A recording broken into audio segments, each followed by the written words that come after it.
അത് കഴിഞ്ഞ് ഞങ്ങൾ സായബ്രോന്റെ ഒരു ഫ്രണ്ടിന്റെ ജിമ്മിൽ എത്തിട്ടോ. സായബ്രോയും ശരിക്കും ജിമ്മ് മാസ്റ്ററാണ്. ഇപ്പൊ പുള്ളിക്കാരൻ വർക്ക്ഷോപ്പ് നിർത്തി ഇപ്പൊ ജിമ്മായിട്ട് കുറച്ച് നാളായിട്ടുള്ളത്. അപ്പൊ അങ്ങനെ ജിം സൈഡിന്റെ മോൾ ഭാഗം കാണിച്ചു തരാത്തതുകൊണ്ട് സായ നമ്മളെ വിളിച്ചോണ്ട് പോകണ്ട മുകളിലേക്ക്. പുള്ളിക്കാരന്റെ ഫ്രണ്ട് ആയതുകൊണ്ട് പിന്നെ ഒരു വിഷയം ധൈര്യമായിട്ട് വന്നു എന്ന് പറഞ്ഞു. അപ്പൊ ഈ മോളിൽ നില ഇത് ഓപ്പൺ ആകുന്നുള്ളൂ. അപ്പൊ അതിന്റെ പണികളൊക്കെ ആൾ ചെയ്ത് കഴിച്ചുകൊണ്ടിരിക്കുകയാണ്. ഇവിടുത്തെ ജിമ്മ് മെമ്പർഷിപ്പിന്റെ ഫീ എന്ന് വെച്ച് കഴിഞ്ഞാൽ 1000 രൂപയാണ് കേട്ടോ.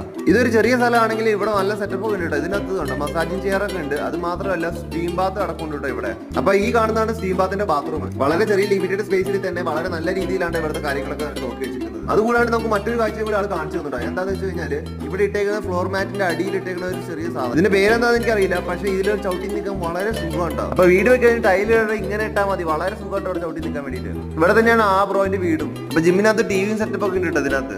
അപ്പൊ അങ്ങനെ അവസാനം ഞാൻ നേരെ റൂമെത്തിയപ്പോൾ നമ്മളെ കാണാൻ ഒരു അതിഥി വന്നിട്ടുണ്ട് കേട്ടോ. അതായത് സെപ്പട്രാഗോന്റെ നാഷണൽ പ്ലെയർ ആളുടെ കൊച്ചു കൊണ്ട് വന്നേക്കുന്നത്. പുള്ളിക്കാരൻ ഇവിടുത്തെ ഒരു പോലീസുകാരനാണ് കേട്ടോ. അപ്പൊ ആളുടെ കൊച്ചിന് നേരെ ഈ ടെന്റ് എല്ലാ സാധനങ്ങളൊക്കെ കാണിച്ചു കൊടുത്തിട്ടോ. അത് കഴിഞ്ഞ് അവർ പോയി. അപ്പൊ യാത്ര തുടരുകയാണ്. എല്ലാവരും മറക്കാതെ